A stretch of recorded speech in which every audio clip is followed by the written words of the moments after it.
ओम शांति। आज है 1 जून, शिव बाबा की साकार मुरली। आज मीठे बाबा कहते हैं, मीठे बच्चे तुम सब आपस में रूहानी भाई भाई हो। तुम्हारा रूहानी प्यार होना चाहिए। आत्मा का प्यार आत्मा से ही हो, जिस्म से नहीं। प्रश्न है, बाप ने अपने घर की वंडरफुल बात कौन सी सुनाई है? उत्तर, जो भी आत्माएं मेरे घर में आती हैं वह अपने अपने सेक्शन में अपने नंबर पर फिक्स होती है। वो कभी भी हिलती डुलती नहीं। वहाँ पर सभी धर्मों की आत्माएं मेरे नज़दीक रहती हैं। वहाँ से नंबरवार अपने अपने समय पर पाठ बजाने आती हैं। ये वंडरफुल नॉलेज इस समय कल्प में एक ही बार तुम्हें मिलती है। दूसरा कोई यह नॉलेज दे नहीं सकता। ओम शांति।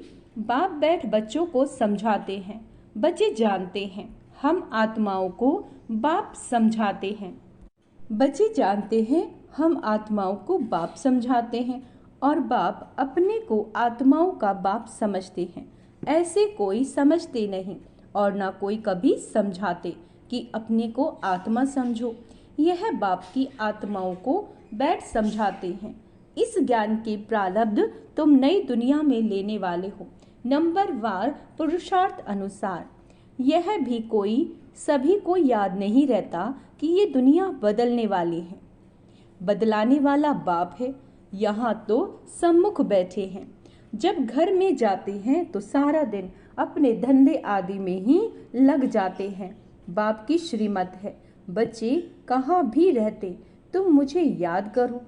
जैसे कन्या होती है तो वह जानती नहीं कि हमको कौन पति मिलेगा। चित्र देखती है तो उसकी याद ठहर जाती है। कहाँ भी रहते एक दो को दोनों याद करते हैं। इसको कहा जाता है जिस्मानी प्यार। ये है रूहानी प्यार। रूहानी प्यार किसके साथ? बच्चों का रूहानी बाप के साथ और बच्चों का बच्चों के साथ। तुम बच्चों का आपस में भी बहुत प्यार होना चाहिए, यानी आत्माओं का आत्माओं के साथ भी प्यार चाहिए। यह शिक्षा भी अभी तुम बच्चों को मिलती है। दुनिया के मनुष्यों को कुछ भी पता नहीं। तुम सब भाई भाई हो तो आपस में ज़रूर प्यार होना चाहिए, क्योंकि एक बाप के बच्चे होना, इसको कहा जाता है रूहानी प्यार।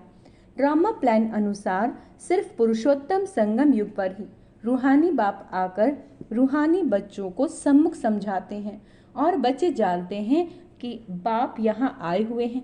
हम बच्चों को गुलगुल पवित्र पतित से पावन बनाकर साथ ले जाएंगे। ऐसे नहीं कि कोई हाथ से पकड़कर ले जाते हैं। सभी आत्माएं ऐसे उड़ेंगी जैसे टिड्डियों का झुंड जाता है। उन्हों का भी कोई गाइड होता है। गाइड के साथ और भी गाइड्स होते हैं जो फ्रंट में रहते हैं। सारा झुंड जब इकट्ठा जाता है तो बहुत आवाज होती है। सूरज की रोशनी को भी ढक देते हैं। इतना बड़ा झुंड होता है। तो महात्माओं का तो कितना बड़ा अनगिनत झुंड है, कभी गिनती नहीं कर सकते। यहाँ मनुष्यों की गिनती नहीं कर सकते। भल आदम शुमारी निकालते हैं, वह भी एक्यूरेट नहीं निकालते। आत्माएं कितनी हैं वह हिसाब कभी निकाल नहीं सकते। अंदाजा लगाया जाता है कि सतयुग में कितने मनुष्य होंगे, क्योंकि सिर्फ भारत ही यह जाता है, भारत ही रह जाता है। तुम्हारी बुद्धि में है कि हम विश्व के मालिक बन रहे हैं। आत्मा जब शरीर में है तो जीव आत्मा है, तो दोनों इकट्ठे सुख अथवा दुख भोगते हैं।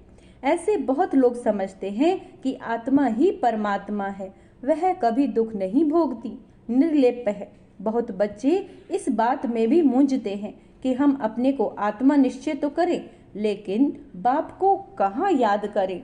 ये तो जानते हो बाप परम धाम निवासी है। बाप ने अपना परिचय दिया हुआ है। कहाँ भी चलते फिरते बाप को याद करो। बाप रहते हैं परम धाम में। तुम्हारी आत्मा भी वहाँ रहने वाली है। फिर यहाँ पाठ बजाने आती है। यह भी ज्ञान अभी मिला है। जब तुम देवता हो वहाँ तुमको यह याद नहीं रहता कि फलाने फलाने धर्म की आत्माएं ऊपर में हैं। ऊपर से आकर यहाँ शरीर धारण कर पाठ बजाती हैं। यह चिंतन वहाँ नहीं चलता। आगे यह पता नहीं था कि बाप भी परम धाम में रहते हैं, वहाँ से यहाँ आकर शरीर में प्रवेश करते हैं। अब वह किस शरीर में प्रवेश करते हैं? वह अपनी एड्रेस तो बताते हैं। तुम अगर लिखो कि शिव बाबा केयर ऑफ परम धाम, तो परम धाम में तो चिट्ठी जा नहीं सकती, इसीलिए लिखते ही हो शिव बाबा केयर ऑफ ब्रह्म। फिर यहाँ की एड्रेस डालते हो, क्योंकि तुम जानते हो बाप यहाँ ही आते हैं, इस रथ में प्रवेश करते हैं। यूं तो आत्माएं भी ऊपर रहने वाली हैं। तुम भाई भाई हो, सदैव यही समझो यह आत्मा है, इनका फलाना नाम है। आत्मा को यहाँ देखते हैं, परंतु मनुष्य देह अभिमान में आ जाते हैं। बाप देही अभिमानी बनाते हैं। बाप कहते हैं तुम अपने को आत्मा समझो और फिर मुझे याद करो। ध्यान देंगे, खुद को आत्मा समझ के फिर बाबा को याद करना है। इस समय बाप समझाते हैं, जब मैं यहाँ आया हूँ, आकर बच्चों को ज्ञान भी देता हूँ। पुराने ऑर्गन्स लिए, जिसमें मुख्य ये मुख है, आंखें भी हैं। ज्ञान अमृत मुख से मिलता है, गौमुख कहते हैं ना, अर्थात माता का यह मुख है। बड़ी माता द्वारा तुमको अडॉप्ट करते हैं। कौन? शिव बाबा। वह यहाँ है ना। ये ज्ञान सारा बुद्धि में रहना चाहिए। मैं तुमको प्रजापिता ब्रह्मा द्वारा अडॉप्ट करता हूँ, तो ये माता भी हो गई। गाया भी जाता है तुम माता पिता हम बालक तेरे, तो वह सब आत्माओं का बाप है। उनको माता नहीं कहेंगे, वह तो बाप ही है। बाप से वर्षा मिलता है, फिर माता चाहिए। वह यहाँ आते हैं। अभी तुमको मालूम पड़ा है बाप ऊपर में रहते हैं, हम आत्माएं भी ऊपर रहती हैं। फिर यहाँ आती हैं पाठ बजाने।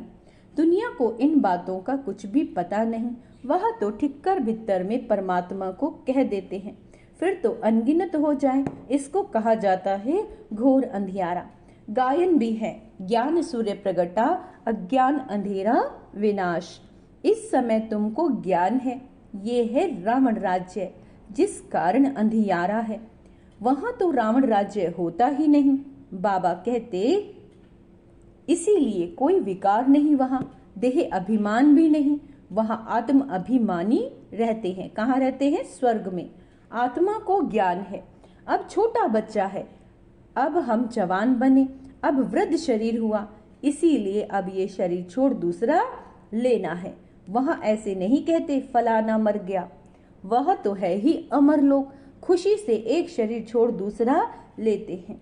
अभी आयु पूरी हुई, यह छोड़ा नया लेना है, इसीलिए सन्यासी लोग सर्प का मिसल देते हैं। सर्प का मिसाल वास्तव में बाप का दिया हुआ है, वह फिर सन्यासी लोग उठाते हैं। तब बाप कहते ये जो ज्ञान मैं तुमको देता हूँ ये प्रायलोप हो जाता है। बाप के अक्षर भी हैं तो चित्र भी है, परंतु जैसे आटे में नमक। तो बाप बैठ अर्थ समझाते हैं। जैसे सर्प पुरानी खाल छोड़ देता है और नई खाल आ जाती है, उसके लिए ऐसे नहीं कहेंगे एक शरीर छोड़ दूसरे में प्रवेश करते हैं, नहीं। खाल बदलने का एक सर्प का ही मिसाल है। वह खाल उनकी देखने में भी आती है। जैसे कपड़ा उतारा जाता है, वैसे सर्प भी खाल छोड़ देता है, दूसरी मिल जाती है। बाबा कहते सर्प तो जिंदा ही रहता है, ऐसे भी नहीं सदैव अमर रहता है। 2-3 खाल बदली कर फिर मर जाएंगे। वहां भी तुम समय पर एक खाल छोड़ दूसरी ले लेते हो।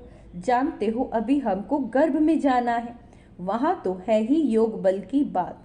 योग बल से तुम जन्मते हो, इसीलिए अमर कहा जाता है। आत्मा कहती है अब मैं बूढ़ा हो गया हूँ, शरीर पुराना हो गया है, साक्षात्कार हो जाता है, अब हम जाकर छोटा बच्चा बनूंगा। आपे ही शरीर छोड़ आत्मा भाग कर जाए, छोटे बच्चे में प्रवेश करती है। उस गर्भ को जेल नहीं महल कहा जाता है। पाप तो कोई होते नहीं जो भोगना पड़े। गर्भ महल में आराम से रहते हैं, दुख की कोई बात नहीं, ना कोई ऐसी गंदगी चीज खिलाते हैं जिससे बीमार हो जाए। अब बाप कहते हैं बच्चे तुमको निर्वाण धाम में जाना है, ये दुनिया बदलनी है, पुरानी से फिर नई होगी। हर एक चीज बदलती है। झाड़ से बीज निकलते हैं, फिर से बीज लगाओ तो कितना फल मिलता है। एक बीज से कितने दाने निकलते हैं। सतयुग में एक ही बच्चा पैदा होता है, वो भी योग बल से। यहाँ विकार से 4-5 बच्चे पैदा करते हैं। सतयुग और कलयुग में बहुत फर्क है। जो बाप बतलाते हैं नई दुनिया फिर पुरानी कैसी होती है, उसमें आत्मा कैसे 84 जन्म लेती है, ये भी समझाया है। हर एक आत्मा अपना अपना पार्ट बजाकर फिर जब जाएगी तो अपनी अपनी जगह पर जाकर खड़ी रहेगी। जगह बदलती नहीं, अपने अपने धर्म में। क्या कह रहे हैं बाबा? अपने अपने धर्म में अपनी जगह पर नंबरवार खड़े होंगे, फिर नंबरवार ही नीचे आना है। इसीलिए छोटे छोटे मॉडल्स बनाकर रखते हैं। मूल वतन के सब धर्मों का अपना अपना सेक्शन है। देवी देवता है पहला धर्म, फिर नंबरवार आते हैं। नंबरवार ही जाकर रहेंगे। तुम भी नंबरवार पास होते हो, उन मार्क्स के हिसाब से जगह लेते हो। यह बाप की पढ़ाई कल्प में एक ही बार होती है। तुम आत्माओं का कितना छोटा सिजरा होगा, जैसे तुम्हारा इतना बड़ा झाड़ है। तुम बच्चों ने दिव्य दृष्टि से देखकर फिर यहाँ बैठकर चित्र आदि बनाए हैं। आत्मा कितनी छोटी है, शरीर कितना बड़ा है। सब आत्माएं वहाँ जाकर बैठेंगी, बहुत थोड़ी जगह में नजदीक में जाकर रहती हैं। मनुष्यों का झाड़ कितना बड़ा है। मनुष्यों को तो जगह मिलनी चाहिए ना, चलने फिरने, खेलने, पढ़ने, नौकरी करने की, सब जगह करने की जगह चाहिए। निराकारी दुनिया में आत्माओं की छोटी जगह होगी। इसीलिए इन चित्रों में भी दिखाया है। बना बनाया नाटक है। शरीर छोड़कर आत्माओं को वहाँ जाना है।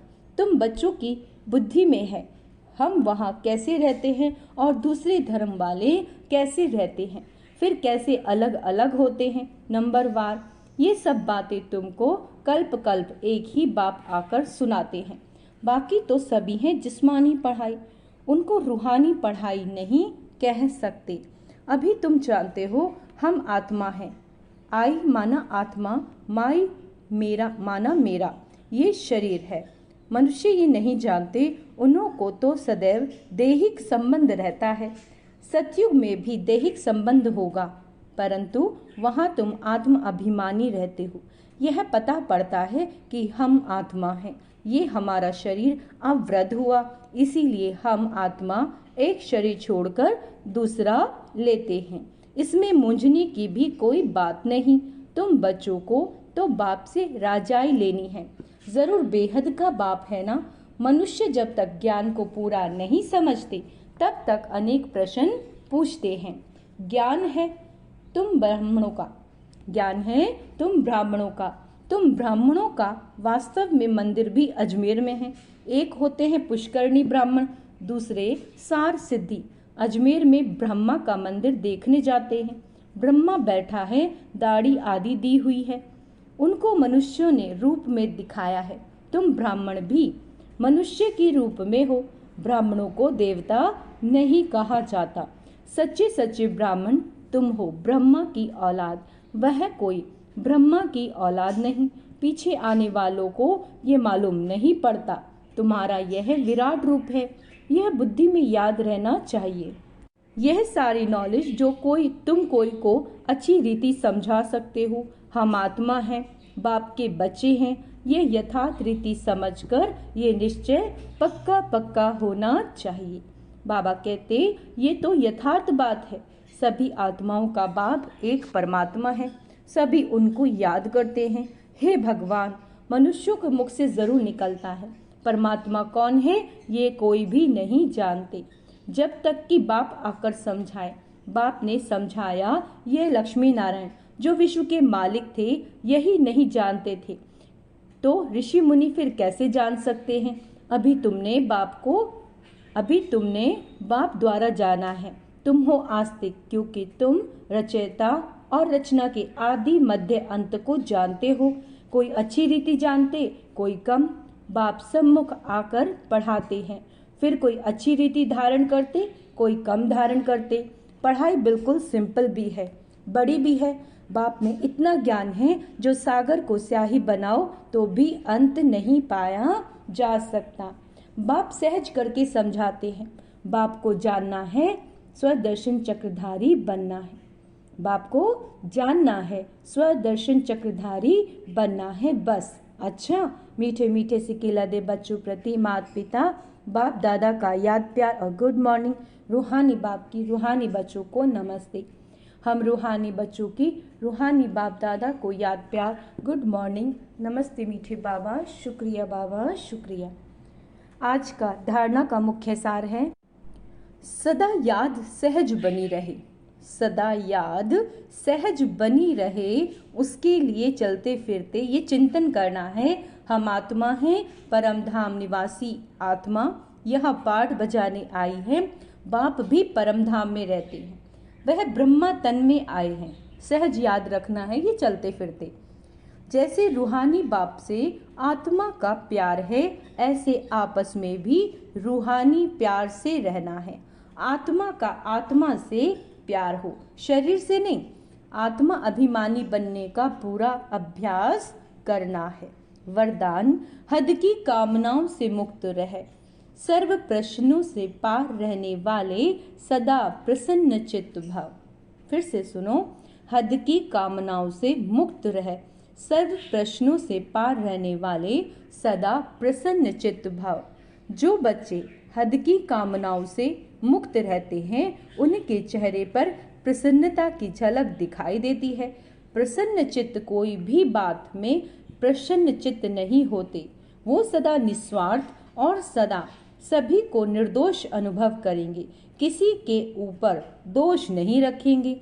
चाहे कोई भी परिस्थिति आ जाए, चाहे कोई आत्मा हिसाब किताब चुकतू करने वाली सामना करने आती रहे, चाहे शरीर का कर्म भोग सामना करने आता रहे, लेकिन संतुष्टता के कारण वे सदा प्रसन्न चित्त रहेंगे। स्लोगन है, व्यर्थ की जो चेकिंग करनी है वो अटेंशन से करो, अलबेलेपन से नहीं। जो व्यर्थ चल रहा है, व्यर्थ देख रहे हैं, कुछ भी किसी भी प्रकार का है, वो हमें अटेंशन होकर चेक करना है, अलबेले होकर नहीं। अच्छा, ओम शांति। तो आज का स्वमान अभ्यास करेंगे। मैं इच्छा मात्रम अविद्या हूँ, मैं सदा प्रसन्न चित्त आत्मा हूँ। अच्छा, ओम शांति।